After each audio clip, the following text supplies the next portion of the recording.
Assalamualaikum Bapak Ibu, jumpa lagi dengan saya. Kali ini saya mengikuti pelatihan tentang microlearning P5 PPRA, Project Penguatan Profil Pelajar Pancasila dan Profil Pelajar Rahmatan lil Alamin pada platform pintarkemenak.go.id. Baik, setelah menyimak dan mendownload materi tentang konsep P5 PPRA bagian 1 dan bagian 2, selanjutnya mulai mengerjakan. Nomor 1. Nilai dalam profil pelajar rahmatan lil alamin yang ditumbuh kembangkan melalui pendampingan guru dengan cara membiasakan kemampuan peserta didik untuk berpikir kritis, sistematis, berani mengambil keputusan dan mengembangkan gagasan baru yang berdaya saing untuk kemanfaatan yang lebih tinggi adalah C. Dinamis dan inovatif atau tatawur wa ibtikar. 2. Fokus yang ingin dijadikan sasaran dalam P5 PPRA adalah sebagai berikut, kecuali D. Membuat produk atau karya sebagai aksi nyata menyelesaikan permasalahan masyarakat atau lingkungan madrasah. 3. Dimensi dalam profil pelajar Pancasila yang fokus pada membentuk karakter pelajar yang berakhlak dalam hubungannya dengan Tuhan Yang Maha Esa adalah D. Beriman, bertakwa kepada Tuhan Yang Maha Esa, dan berakhlak mulia. 4. Manfaat pengembangan dan pelaksanaan P5 PPRA yang dapat dirasakan langsung bagi guru adalah sebagai berikut, kecuali B. Meningkatkan keterlibatan masyarakat. 5. Alur perkembangan profil pelajar Pancasila sesuai fase yang dipedomani menjadi target akhir proyek dari tumbuh kembang karakter pelajar Pancasila yang diharapkan dapat dikutip dari D. Keputusan Kepala BSKAP nomor 009-H-KR-2022. 6. Karakter yang ingin ditumbuh kembangkan dalam profil pelajar mencakup titik-titik profil pelajar Pancasila dan titik-titik profil pelajar rahmatan lil alamin. A. 6 dimensi profil pelajar Pancasila dan 10 nilai profil pelajar rahmatan lil alamin. 7.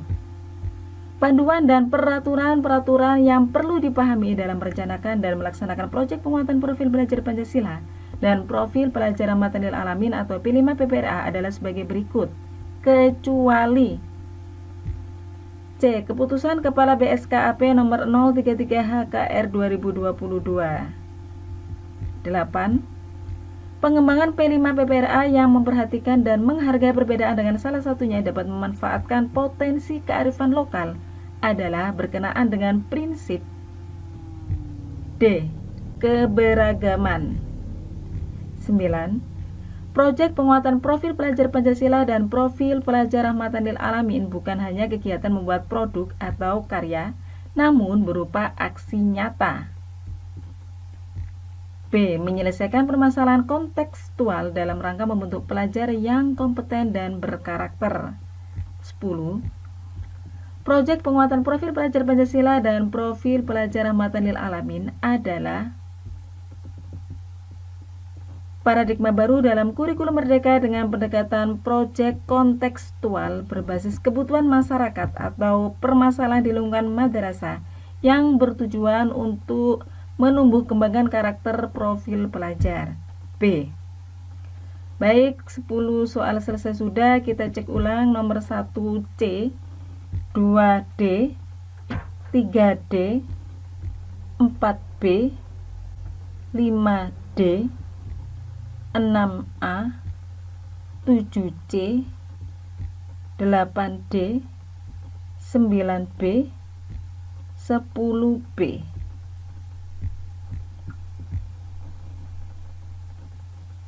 Alhamdulillah 100 lolos passing grade. Terima kasih Bapak Ibu. Kita lanjutkan ke 3.3. Kita lanjutkan untuk latihan soal 3.4 tentang pemetaan P5 PPRA bagian 2. Selanjutnya mulai mengerjakan. Nomor 1. Mengambil inisiatif, mengajak dan mendorong orang lain dalam kebaikan merupakan indikator PPRA dari nilai A. Keteladanan atau qudwah. Nomor 2. Struktur kurikulum masing-masing jenjang baik MI, MTS, MA atau MAK dapat mengacu kepada regulasi B. KMA 347 tahun 2022. 3. Menerima, menghormati, dan menghargai perbedaan merupakan indikator PPRA dari nilai. C. Toleransi tasamuh. 4. 4 pola yang dapat dipilih oleh madrasah dalam merancang jadwal proyek yaitu A. Harian, mingguan, bulanan, semesteran. 5. Banyak proyek sekurang-kurangnya dilaksanakan di jenjang MI adalah proyek dengan tema berbeda. C. 2 proyek dengan tema berbeda. 6. Suatu madrasah menyepakati P5 PPRA dilaksanakan setiap jam terakhir yang direalisasikan setiap 2 jam terakhir. Dalam hal ini, madrasah menggunakan cara penjadwalan pola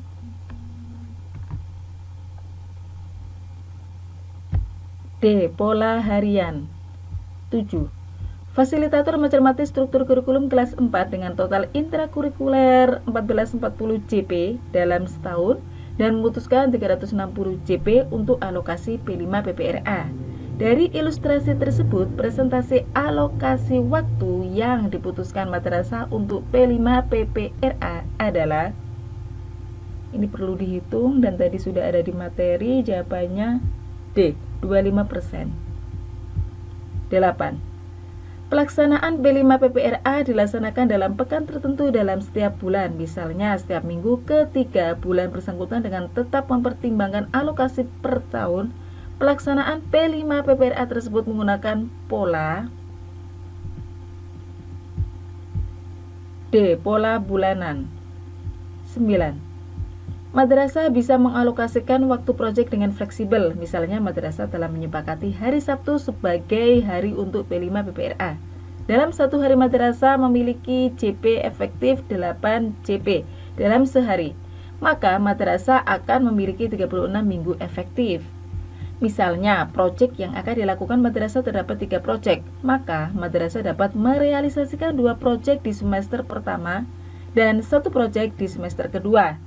Maka dengan perhitungan misalnya 152 JP di semester 1 dan 136 JP di semester 2, jika semester 1 diselesaikan dalam 19 Sabtu, maka proyek ketiga dapat direalisasikan dalam berapa Sabtu?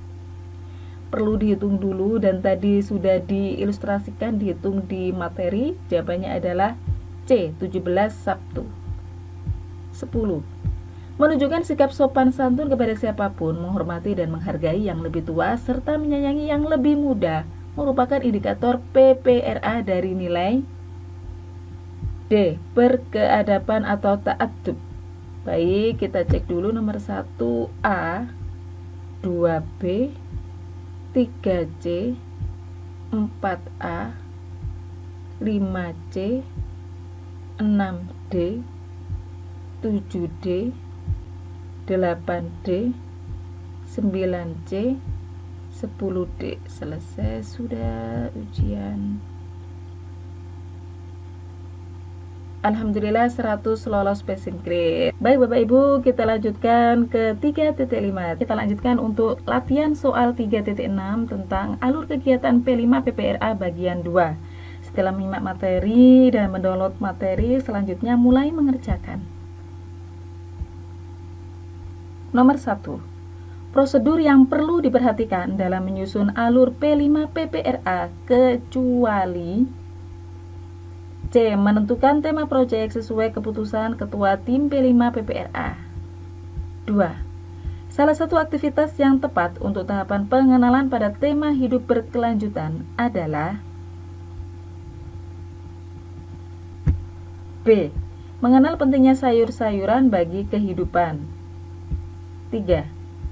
Alur P5 PPRA model 3 yang tepat adalah A. Temukan, bayangkan, lakukan, bagikan. 4.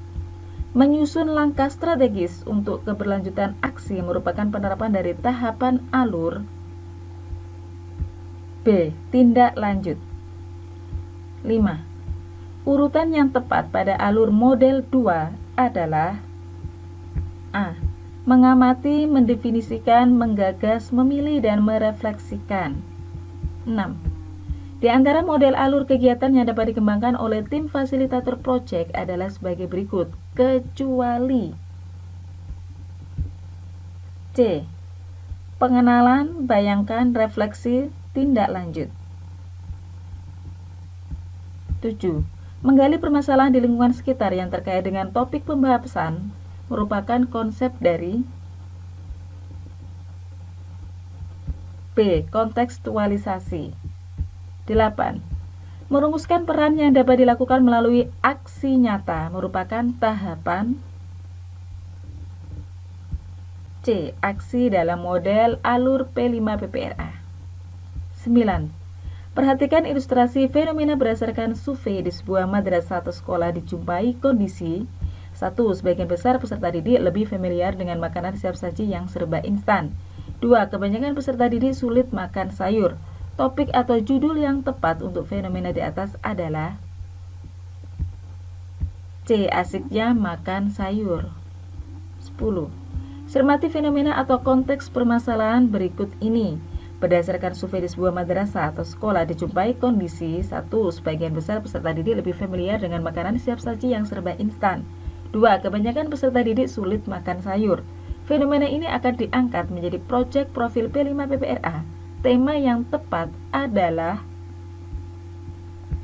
D. Hidup berkelanjutan.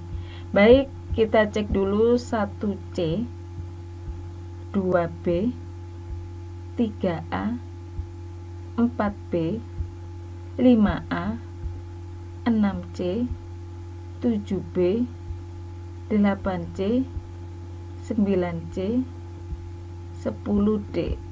Selesai sudah. Alhamdulillah 100 lolos passing grade. Baik Bapak Ibu, kita lanjutkan ke 3.7. Kita lanjutkan untuk latihan 3.8 tentang penyusunan modul P5PPRA. Setelah menyimak materi dan mendownload materi, selanjutnya mulai mengerjakan. Nomor 1. Penentuan alokasi waktu pada modul P5PPRA dirancang menyesuaikan A. Jumlah dan jenis aktivitas proyek. 2. Penentuan tema proyek P5PPRA terutama tertuju kepada B. Fenomena yang menonjol dan urgent. 3. Isi aktivitas pada modul P5PPRA berupa D. Langkah-langkah real secara detail pada tiap tahapan alur. 4. Berikut ini fungsi modul P5PPRA kecuali B. Pedoman penentuan alokasi waktu. 5. Deskripsikan tujuan pemetaan dimensi elemen subelemen profil pelajar Pancasila dan nilai subnilai profil pelajar Rahmatan lil Alamin sesuai dengan tema dan topik. Merupakan tahapan penyusunan modul P5PPRA langkah ke A2. 6. Komponen modul P5PPRA yang dapat dikembangkan oleh tim fasilitator project adalah sebagai berikut, kecuali B. Alur. 7. Latar belakang proyek modul P5PPRA berfungsi sebagai berikut, kecuali C. Sebagai pelengkap dan pemanis saja. 8. Langkah menuliskan tema, judul, fase atau kelas, alokasi waktu, dan latar belakang merupakan A. Langkah ke-1. 9. Penentuan dimensi, elemen, subelemen, serta nilai profil pelajar Pancasila dan profil pelajar Rahmatan lil Alamin mengacu kepada B. Fenomena atau permasalahan yang akan ditemukan solusinya. 10. Langkah keempat penyusunan modul P5PPRA adalah D. Menuliskan alur kegiatan proyek secara rinci atau detail. Baik, kita cek ulang 1A, 2B, 3D, 4B, 5A, 6B, 7C, 8A, 9B, 10D. Selesai ujian. Alhamdulillah 90 salah satu. Kalau Bapak Ibu ingin mengulang untuk mendapat 100 boleh. Tapi ini tadi sepertinya sudah sesuai dengan materi kuncinya. Sehingga saya lanjutkan saja untuk ke latihan 3.9. Saya akan melanjutkan untuk latihan 3.10 tentang asesmen P5 PPRA bagian 2 setelah menyimak dan mendownload materi selanjutnya mulai mengerjakan. Nomor 1. Diberikan data dari sebuah jurnal seorang guru sebagai berikut. Pada kegiatan 369, Budi mengajak temannya untuk sholat berjamaah sekaligus dia sebagai imam sholat pada dimensi beriman dan bertakwa kepada Tuhan Yang Maha Esa. Maka, deskripsi capaian yang bisa ditulis dalam laporan hasil belajarnya pada dimensi tersebut adalah, ya ini Budi sudah taat dan mengajak, sehingga jawabannya D. Ananda Budi sudah sangat berkembang dengan baik dalam hal melaksanakan ibadah sesuai dengan ajaran agamanya dengan menunjukkan ketaatannya dalam sholat serta mengajak temannya untuk sholat berjamaah. Nomor 2. Apabila siswa belum menunjukkan perilaku sesuai dengan sikap seperti apa yang ada dalam capaian fase, maka kita bisa menilai peserta didik. Jika belum, maka B. Kurang berkembang. 3. Sesuai dengan kegiatan yang sudah dirancang, salah satu cara adalah mengisi jurnal agar mudah dan tidak merepotkan, yaitu D. Dicatat siswa yang menunjukkan perilaku yang positif maupun negatif saja. 4. Salah satu tujuan memberikan penilaian antar teman adalah B. Sebagai cross-check terhadap hasil pengamatan yang dilakukan tim fasilitator. 5. Apabila siswa sudah menunjukkan perilaku sesuai dengan sikap seperti apa yang ada dalam capaian fase, maka kita bisa menilai peserta didik. Jika sudah, maka berkembang sesuai harapan. 6. Laporan hasil pengolahan asesmen P5 PPRA diberikan kepada peserta didik setiap C. Setahun sekali. 7. Berikut adalah alur kegiatan yang benar dalam menentukan alur rencana pembelajaran dan asesmen P5 PPRA. B dan C ini hampir sama ya. Jawabannya C. Memastikan alur kegiatan, kemudian pemetaan asesmen dari modul project, pembuatan rubrik capaian, proses asesmen pada saat kegiatan, mengolah hasil asesmen, dan terakhir menyusun laporan. 8. Banyaknya proyek yang harus dilaporkan dalam laporan hasil asesmen P5 PPRA dalam 1 tahun di bawah ini benar, kecuali C. 2-3 proyek untuk MTS. 9. Karakteristik asesmen P5 PPRA hendaknya lebih menekankan pada D. Penanaman sikap atau perilaku. 10. Dalam menentukan instrumen penilaian P5 PPRA hendaknya didasarkan atas B. Indikator asesmen yang diturunkan dari target pencapaian fase. Baik, kita cek 1D, 2B, 3D, 4B, 5B, 6C, 7C, 8C, 9D, 10B. Selesai ujian. Alhamdulillah 100 lolos passing grade. Baik Bapak Ibu, selesai pelatihan jangan lupa untuk memberi review supaya nanti kita bisa mendownload sertifikat. Rata-rata pada pelatihan micro learning membuat project P5 PPRA ini adalah 98. Alhamdulillah, terima kasih Bapak Ibu telah menyaksikan video kami dan nantikan pelatihan selanjutnya bersama dengan saya. Semoga bermanfaat. Assalamualaikum warahmatullahi wabarakatuh.